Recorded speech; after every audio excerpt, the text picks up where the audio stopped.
What's up guys, my name is Lauren and welcome back to my channel. Recently I posted a video on Instagram talking about how my family makes above the median income in our state, but we can't afford the median home. And it went like semi-viral and the comment section was heated.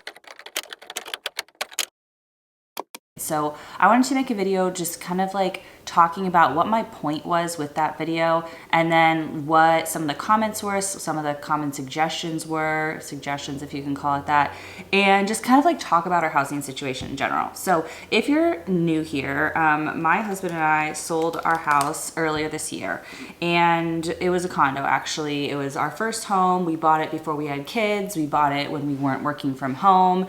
It was in a neighborhood we knew didn't have like the best schools. It was our starter home. We planned to live there for 5 to 7 years until around like our first child would start kindergarten, and then would hopefully look for a longer term home, a single family home, something with a backyard, maybe in a little better school district, maybe something that was like a little bit more expensive than we had bought, a little bit bigger, you know, not a starter home. And so we are kind of like at that point now. So while we were living at that condo, we started our debt-free journey back in 2020. We bought it originally in 2017 and we had our first child in 2019. We had our second one in 2022. And in 2023, we were feeling like we were ready to graduate from the condo. Now, the housing market in our area where we live in Massachusetts, it's been a seller's market. So like, it's been very competitive to get into a new house. And so that's good for us when we're selling our condo, but also bad for us for buying a new home. And so we decided to sell our home and rent for a while, go back to renting, which, you know, that in itself is a little controversial. Some people feel like that's a step backwards, but for us with the sale of our home, we were able to use about half the sale proceeds and pay off the remaining debt we had. We had over $200,000 of debt and that knocked out about $72,000 of it that was remaining. And so we are now debt free. We are renting and we are looking for our next place to live. And my daughter starts kindergarten in about a year. She's 4 now. So next fall she'll be going to kindergarten. So we have about a year to kind of like get situated, figure out what we want to do, and go from there. So like I said, that video I had made went like kind of viral and people were really negative in the comments about the prospects with the housing market. So that's another reason why I wanted to make this video, because if you are looking to buy a house in the next, you know, whatever, several years, and you feel discouraged with how the cost of housing has run away from us and just all the negativity in the media and like people saying like, oh, it's gonna be a country of renters, people aren't gonna own homes anymore, like it's just not possible. I just wanna give some positivity and encouragement here because I feel like just everything I read is so negative. Because when it comes to buying a house, sure, there is some luck involved with the timing of the market and when you're trying to buy. That is an element of buying a house, but preparation matters. And you know, like just sitting there and feeling discouraged and not working towards your goal of buying a house because you feel too discouraged by it. Like I don't want to see people fall into that trap where they think homeownership is out of reach for them and so they don't do the preparation. So when the timing is right, they're ready to go. So basically my reel that I made, and I posted it here on Shorts as well, but it just went more viral on Instagram. I talked about how our income is $150,000. The median income for my state is around $120,000. So we are above the median income for our state of Massachusetts. And the median house is $640,000. Now, we can qualify for a $640,000 mortgage. That's not a problem. We can qualify for more than a $640,000 mortgage with our current income. But when you actually look at the expenses of owning a home, let's say that was purchased for $640,000 with 20% down, it would cost us more than we're comfortable with in our budget to buy a house of that value. So it would take about 50% or maybe a little more of our take-home pay to cover the mortgage payment, property taxes, insurance, utilities, and maintenance costs, which that varies, but from experience, you're going to have maintenance costs every single year. Some years are going to be more expensive than others. Your hot water heater goes, boom, $3,000. Like there's going to be maintenance costs when you own a home. If you own a home, you know. So while we can qualify for the median home, it really is too financially risky to purchase a median value home currently with what interest rates are at and prices are at with our income. And a lot of people got mad at this. They were like, 150 isn't that much money anymore. And other people commented like, you're being spoiled thinking that you can get a better than average house. And I think people were kind of like missing the point with this. Somebody nailed it in the comments. We're above average earners in our state. We have no debt. We should be able to afford a house. Like, that was the point of the video, that the housing market has gotten disproportionately expensive compared to our income. So there's no way to predict what's going to happen with the housing market, right? You can read a million news articles and people will predict different things. It's going to crash. It's never going to crash. Interest rates are going to drop. They're never going to drop. They're going to go up. Like, you'll see everything. Whichever theory you have, you'll find an article to confirm it. So let's just kind of look at some of the facts that I've been thinking about. So the housing market has increased in value across the country around 45% since 2020. That is somewhat of an unprecedented rise in values. So it seems unlikely that housing values are going to increase at that rate going forward. It should slow down somewhat. I'm not saying it's not going to keep going up, because everything goes up over time. That's what inflation is. But it should slow down in how fast it increases. It also seems unlikely that the housing market is going to crash, because the most recent crash of 2008, there were a couple factors in place that we're not seeing here. One was massive excess in inventory in a lot of markets, and we're not seeing high inventory in markets right now.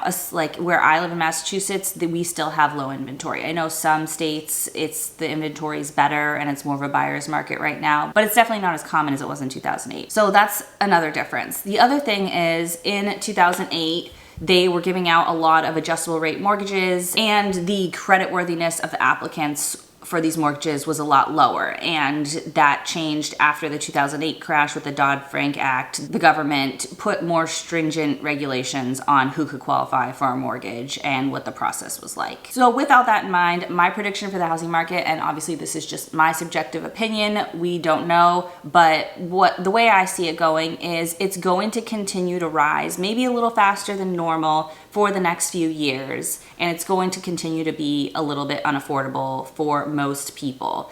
Then it's going to taper off and the market's going to shift, and we may see some sort of a crash, but I don't think it's going to be in the next couple years. I think maybe in 5 to 8 years, like a little more down the line, when the economy's recovered more from COVID, there's been more time for building, more people have had to sell and buy again at a higher interest rate, and there's not so many low interest rate loans at like 3%, all these mortgages at 3%, that's preventing the market from turning over houses and people putting their houses on the market. That's what I would say, like, as what I predict happening. But again, we have no idea. So for my family, what we're trying to do is just prepare our finances as best as we can. And when we find a house that fits our budget, regardless of what the price is compared to what it was 3 years ago, regardless of what the interest rate on mortgages compared to what it was 3 years ago, or what we predict it'll be next year, regardless of all those factors, when we are in a financial position to feel comfortable that we can pay our mortgage, cover our house maintenance, our insurance, our taxes, continue meeting all our other financial goals like investing, paying for childcare, funding our sinking funds, all the other things that are important to us. Once we can do all of that is when we will go ahead and purchase a home. And because we're not purchasing a home knowing we are going to turn around and sell it in a short period of time, we're planning to live there for at least 10 years. If that home drops in value after we buy it, I'm not really that concerned about it, because it'll go back up eventually. Like, that's what we saw with 2008. It took a long time for houses to come back, but they did come back, obviously, and, many multiples of that in their value. So that's generally what our plan is. Obviously, like, renting has its downsides. I'm excited to have a house with a backyard for my kids and stuff, but I don't feel this really strong, like, urgency to buy a house tomorrow. I feel very comfortable and, like, good about where we're at. We like our apartment. It's a nice space. It's a nice location. We could stay here and my daughter could start school in this school district if we needed to. I don't feel any pressure to rush into this, especially now that we're debt-free and we're finally in a good financial position for the first time in our lives. I'm very uninterested in rushing back into putting us in a bad financial position. So in order to prepare for buying a house, here's some of the things we are trying to do. One, remain debt-free. I mean, that goes without saying. whether we buy a house or not, we want to remain debt-free, but that is definitely something that we need to do if we're going to be in a good financial position to buy a house. So if you're trying to buy a house and you have any other debt right now, especially high interest debt like credit cards, work on paying that off while you're looking for a house and like getting ready for the process of buying a house. Because if you're in credit card debt when you buy a house, guaranteed that's just gonna get racked up when you get into the house, because you're gonna wanna buy new furniture and decorate, and you know, like I said, your hot water heater goes, your dishwasher goes, you're gonna end up putting that in a credit card. I know, because firsthand experience, we racked up $30,000 in credit card debt within the first few years after buying a house. Not all of that was house related, but some of it was. The other thing that we are working on doing is increasing our savings. So we have some money from the sale of our home, a great chunk of money for a down payment, but it's not what we need for a 20% down payment. And so we are working on starting the beginning of 2024, around then, whenever we finish our current financial goal, we're going to start working on increasing the amount we have saved for a home. And we do have that money in a high yield savings account. We don't have it invested in the market because for short-term goals, we want to put it in a safe investment where it does earn some money. Right now, our high yield savings account, I think the interest rate is 4.75. It's close to 5%. And that is a guaranteed rate. I mean, that rate can fluctuate. They can increase it or decrease it, but you're never going to lose money on the money in a high yield savings account. So that's where we have our down payment parked. And then the other thing that we're doing is we're working on increasing our income, because obviously at the end of the day, the more money you make, the more money you can save, and the more you have in your budget to afford a more expensive payment with these interest rates and these housing prices. And with this, it feels like my husband and I have been on this 2-year journey to increase our income and kind of been at a standstill. He's been working on increasing his income through his employer. I've been working on increasing my income through my business here on YouTube. And sometimes you work and you work and you work and you don't see any results from it. And then all of a sudden, seemingly overnight, you start to see results, but it hasn't been overnight because there's been years of lead up of work that you've invested into these opportunities. And so that's where I feel like we're at, that we're like on the cusp of having a breakthrough with our income. And I'm manifesting that for 2024, that our income is going to increase significantly in the first half of 2024, and that will open up options a lot for us to buy a house. Okay, some of the suggestions I got on that Instagram reel, one was to move. Now, we've considered this. I've talked about this on my channel before, moving to a different area. However, if we move, I don't want money to be the biggest factor. Of course, money is always a factor, but I don't want it to be the biggest or the only factor. If we move, I want it to be because we are not happy here primarily, and we prefer to live somewhere else. And then we can choose that somewhere else based on where we'll be happiest and what works into our budget. So I'd rather dream big and think, where do we want to live? What fits with our family? What's going to make us happiest in the long term? And then try to figure out a way to plan for that financially versus letting our money control our life decisions. And that's what, you know, improving your finances, that's the privilege it gives you, is that you can get to a position where you don't have to make decisions, like big life decisions, like where you're going to live, only for financial reasons. So I get the suggestion, but like picking up and moving to a new place is obviously like not that simple. It's really expensive to move long distance. Also, we have family in this area. We also have family in California, another very high cost of living area. Where our family is important. There's a million factors that go into deciding where you live. But overall, like, we are happy here. Besides the weather, with winter being like a little bit too long, like we really love it here. The other suggestion we got is buy a less expensive home.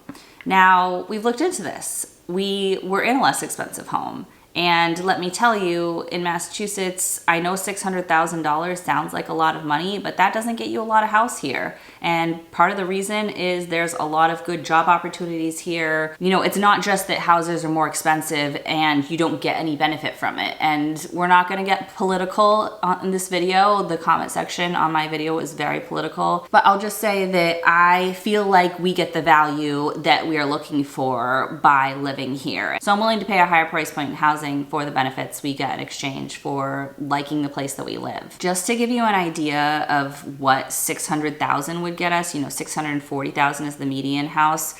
$600,000. There was a house that came on the market near us recently. Let me see if I can find this. It was $595,000, the list price. Zillow, the like Zestimate was $610,000. It was 3 bedrooms, 2 bathrooms, and 1,600 square feet. So that's the same size as our condo that we came from. So it's a little smaller than we'd like. Although we're just looking for a place that wasn't a condo and was actually a single family home. So we're open to something that small, but because we do have basements here that you could finish and get more space, but it's a little on the small side. It was built in 1886, and the description of the property said needs TLC.